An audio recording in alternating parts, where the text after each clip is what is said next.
வீரத்வஜாய வித்மஹே விக்னஹஸ்தாய தீமஹே தன்னோ பௌம பிரசோதயாத்.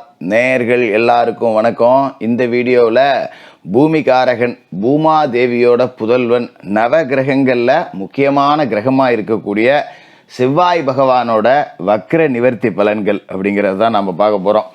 அதாவது செவ்வாய் அப்படிங்கிறவர் ரொம்ப முக்கியமான ஒரு கிரகம்.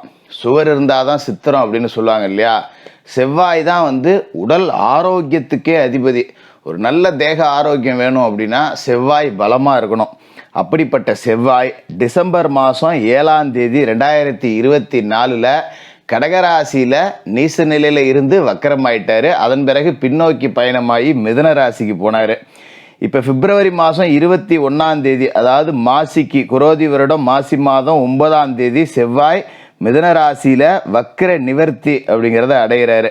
இப்போ செவ்வாயோட வக்ர நிவர்த்தி காலகட்டம் அப்படிங்கிறது ரொம்ப முக்கியமானது. ஏன்னா செவ்வாய் அங்காரகன், செவ்வாய் சகோதரகாரகன், செவ்வாய் காமாதிபதி.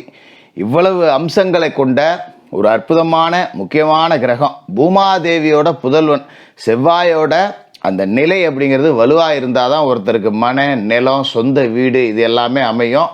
உடல் ஆரோக்கியமும் வலுவாக இருக்கும். செவ்வாய் கோபத்துக்கு வீரத்துக்கு எல்லாத்துக்குமே அவர் தான் அதிபதி. அப்படிப்பட்ட செவ்வாய் இந்த வக்ர நிவர்த்தி அப்படிங்கிறத அடைகிறார் இல்லையா, பலமடைகிறார் அப்படின்னு அர்த்தம். இந்த செவ்வாய் பலமடைகிறதால உங்களோட ராசிக்கு என்னென்ன பலன்கள் அப்படிங்கிறத கொடுக்க போகிறார் அப்படிங்கிறத பார்த்துருவோம். எல்லாருக்கும் செவ்வாயோட பரிபூரண அருள் கிடைக்க முருகப்பெருமான வேண்டி வீடியோக்குள்ளே போவோம். மிதுனராசி நேயர்களே, செவ்வாய் வக்ர நிவர்த்தி 2025, அதாவது இந்த மாசி மாதம் 9ஆம் தேதி இந்த வக்ர நிவர்த்தி அப்படிங்கிறது நடக்குது. பிப்ரவரி 21. உங்களோட ராசியை பொறுத்த வரைக்கும் செவ்வாய் யாரு அப்படின்னு பார்த்தீங்கன்னா, உங்களோட ராசிக்கு லாப வீட்டுக்கும் அவர் தான் அதிபதி. ராசிக்கு 6ஆம் இடம்னு சொல்லக்கூடிய ருணரோக சத்ருஸ்தானத்துக்கும் அவர் தான் அதிபதி. இவர் டிசம்பர் மாதத்துலேருந்து வக்கரமாயி பலம் இழந்து போயிட்டார். உங்களோட ராசிக்குள்ளேயே இப்போ இருக்காரு. ஒரு கடகராசியில் போய் வக்கரம் அடைஞ்சார். இப்போ பின்னோக்கி உங்களோட ராசியில் இப்போ பலம் அடைகிறார். இந்த வக்கர காலகட்டம் அப்படிங்கிறது இருக்க உங்களை ரொம்ப சோதிச்சிருக்கும். என்ன காரணம் அப்படின்னு பார்த்தீங்கன்னா, உங்களோட ராசிக்கு லாப வீட்டுக்கே அவர் தான் அதிபதி. அவர் பலம் இழந்து போயிட்டார் அப்படின்னா காசு பண புழக்கம் அப்படிங்கிறது கொஞ்சம் கூட இல்லை. ஏன் காசே இல்லை, என்ன கொடுமைங்க இது. ஏதோ நல்ல வேலைக்கு போனால் கூட சம்பளம் கிடைக்க மாட்டேங்குது. ஏதோ இந்த விடியாமூஞ்சி வேலைக்கு போனால் வேலை கிடைச்சாலும் கூலி கிடைக்காதுமா இல்லை, அந்த கதையாகி போச்சு நம்ம கதை. வேலை செஞ்சுக்கிட்டு இருந்தோம், திடீர்னு வேலையை விட்டு நிறுத்திவிட்டாங்க. புதுசாக வேலை தேடிக்கிட்டு இருக்கேன். கொஞ்ச நேரம் மேனேஜர்கிட்ட கோவப்பட்டு சண்டை போட்டேன், வேலை போயிடுச்சு. நான் அப்படி செஞ்சுருக்க கூடாது. இப்படியெல்லாம் கூட உங்களை யோசிச்சு வச்சுருக்கோம். அது மாதிரி சொந்த தொழில் 10 ரூபா முதலீடு போட்டு 8 ரூபா தான் எடுக்க முடியுது. 10 8ஆக்க படாத பாடுன்னு சொல்லுவாங்க பார்த்தீங்களா, அந்த மாதிரி ஆகிப்போச்சு. இன்னொரு பக்கம் பார்த்தீங்கன்னா விரயத்தில் குரு வேற. இந்த காலகட்டத்தில் லாப வீட்டுக்கு அதிபதி பலம் போச்சு, குரு வேற விரயத்தில் இருக்கார். செலவுங்கிறது என்னமோ வந்துக்கிட்டு தான் இருக்கு, ஆனால் 10 ரூபா கூட வரவுங்கிறதே வரமாட்டேங்குதே அப்படிங்கிற மாதிரி ஒரு மன உளைச்சல் அப்படிங்கிறதுல இருந்திருப்பீங்க. இதில் 6ஆம் இடத்துக்கும் அவர் தான் அதிபதி. அந்த இடத்துக்கு அதிபதி பலம் இழந்துட்டார். அப்படிங்கும்போது நமக்கு பார்த்தீங்கன்னா கடன் வேற வந்துருச்சு. சும்மா ஏதோ 10 ரூபா வருது, அதை செலவு பண்ணிட்டு போனேன் வந்தேன் அப்படின்னா கூட கையில் காசு இல்லாத நேரத்தில் பார்த்து செலவு 10 ரூபா கடனாக வேற ஆகிவிட்டோம். நகை நட்டை கொண்டு அடவு வச்சாச்சு. என்னத்த சொல்கிறது போ, உடம்பு வர சரியில்லை. ஒரு இடத்துல வேலைக்கு போகலான்னா கூட உடல் ஒத்துழைக்க மாட்டேங்குது. 10 நாளைக்கு வேலைக்கு போனால் 2 நாளைக்கு லீவ் போடுற மாதிரி ஆகிவிடுது. இந்த நிலைமை அப்படிங்கிறத டிசம்பர் மாதத்துலேருந்து நடந்து போச்சு.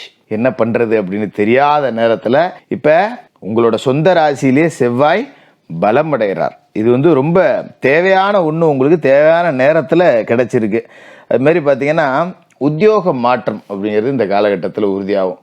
ஒரு இடத்துல வேலை செஞ்சுருப்பீங்க, அங்கே எல்லாம் வேலை செய்யவே எனக்கு பிடிக்கல, வேறு இடத்துக்கு எங்கேயாவது போகணும் அப்படின்னவங்களுக்கு கூட இப்போ வேலை நல்ல மாற்றம் அப்படிங்கிறது இருக்கும். தொலைதூரத்தில் குடும்பத்தை பிரிஞ்சு வேலை செஞ்சுருப்பீங்க, சம்மந்தம் இல்லாத வெளியூரில் ட்ரான்ஸ்ஃபர் போட்டிருப்பாங்க.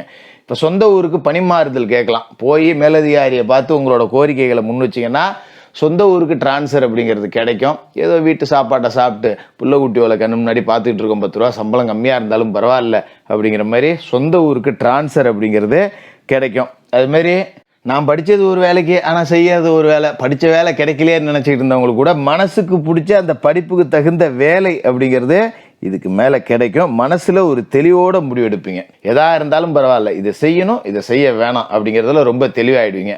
இதுக்கு முன்னாடி செய்யணும்னு மனசு கடந்து ஆடும், ஆனால் வேணாம் பயமாக இருக்குது அப்படிங்கிற மாதிரியும் மனசே சொல்லும்.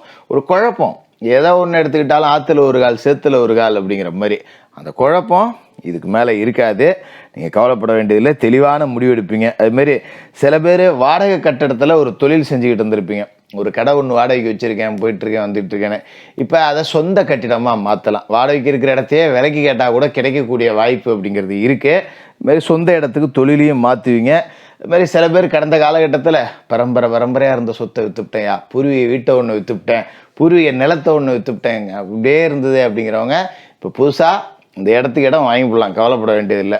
ஏதோ ரைட்டு போனது பூச்சி, நம்ம ஒரு இடம் வாங்குவோமே அப்படின்னு இடத்த நீங்கள் வாங்கிடலாம். அதேமாரி வீடு வாங்கக்கூடிய யோகம் அப்படிங்கிறது இருக்குது. சில பேருக்கு வெளிநாட்டு முயற்சிகள் அப்படிங்கிறது கைகூடும். வெளிநாட்டுக்கு வேலைக்கு போகணும் அப்படின்னா இந்த காலகட்டத்தில் போகலாம். யாரோ மாமா மச்சான் சொந்த பந்தம் கூட்டாளி எவனோ ஒருத்த மூலியமாக நமக்கு ஒரு விசா கிடச்சி வெளிநாடு போய் ஒரு நல்ல வேலையில் 10 ரூபா கை நிறையா சம்பளம் வாங்கக்கூடிய யோக அமைப்பு அப்படிங்கிறதும் இந்த செவ்வாயோட வக்ர நிவர்த்தி காலகட்டம் அப்படிங்கிறதுல உண்டு. செவ்வாய் பார்த்திங்கன்னா தான் இருக்கிற இடத்துலேருந்து 4, 7, 8 இந்த 3 வீட்டை பார்ப்பார். இப்போ 4ஆம் இடத்தை செவ்வாய் பார்க்குறாரு பார்த்தீங்களா, கொஞ்சம் தேக ஆரோக்கியத்தில் நாம் கவனம் செலுத்தணும். அதையும் சொல்லி போடணும். நல்லது மட்டும்தான் இந்த ஜோசியர் சொல்கிறாரு, கெடுதலே ஒன்றும் சொல்ல மாட்டேங்கிறாங்களே அப்படின்னா அது கிடையாது. உள்ளதையும் உள்ளபடி சொல்லி போடணும். கொஞ்சம் உடம்பு விஷயத்தில் நம்ம கவனமாக இருக்கணும். இனிமேல் உஷ்ணம் அப்படிங்கிறது கொஞ்சம் அதிகமாக இருக்கும். உங்களுக்கு உடல் உபாதைகள் உஷ்ணம் தொடர்பான வியாதிகள் வரும். அப்படிங்கிறதால கொஞ்சம் இந்த மாமிச உணவு, எண்ணெய் காரம், கொழுப்பு மசாலா இதெல்லாம் குறைச்சிக்கிட்டு ஒரு காய்கறி, பழம், கீரை, ஒரு பழ ஜூஸ் குடிக்கிறது, இந்த மாதிரி கொஞ்சம் உணவுக்கு நீர் சத்து அதிகம் உள்ள உணவாக நீங்கள் எடுத்துக்கிறது அப்படிங்கிறது நல்லது. தேவையில்லாத வெளியில் சுற்ற வேண்டியதில்லை. கண்ட மேனிக்கு பயணங்களை குறைச்சிக்கணும். தேவைப்பட்டால் மட்டும்தான் பயணம் செய்யணும். 7ஆம் இடத்துல செவ்வாய் பார்வை விழுது அப்படின்னா கூட்டு தொழிலில் கூட்டாளிகள் வகையில் கவனமாக இருக்கணும். கூட்டாளிகள் பிரிஞ்சு போகலாம், இல்லை ஒருத்தருக்கு ஒருத்தர் மனப்பிரச்சனை வரலாம், பணப்பிரச்சனை வரலாம். குடுக்கல் வாங்கல்ல சரியாக இருந்துக்கணும். இதுமாதிரி கணவன் மனைவிக்குள்ளே சின்ன சின்ன சச்சரவுகள் வரும். விட்டு கொடுத்து போகணும், இழுத்து பிடிச்சி தான் காலத்தை ஓட்டணும். இந்த மாதிரிலாம் இருக்கும். இதுமாதிரி 8ஆம் இடத்துலையும் அவரோட பார்வை விழுது. 8ஆம் இடம் அப்படிங்கிறது மறைவு ஸ்தானம் அப்படிங்கிறதால அங்கே பெருசாக ஒலி அப்படிங்கிறது கிடைச்சிட போகிறதில்ல. அப்போ இவரோட பார்வைக்கு உண்டான பெரிய மாற்றம் அப்படிங்கிறது இங்கே எதுவும் இருக்காது. ஒன்று கிடக்க ஒன்று போட்டு மனசை குழப்பிக்காமல் தெளிவாக முடிவெடுத்திங்கன்னா நிம்மதியாக தூங்கலாம். வேலைக்கு போனோமா வந்தோமா தூங்கணுமா, குறிப்பாக ராத்திரியில் எதையும் யோசிக்காதீங்க. இழுத்து போத்துட்டு படுங்க, எதாக இருந்தாலும் காலையில் பேசிக்கோம் அப்படின்னு சொல்லிட்டு அதுதான் நல்லது.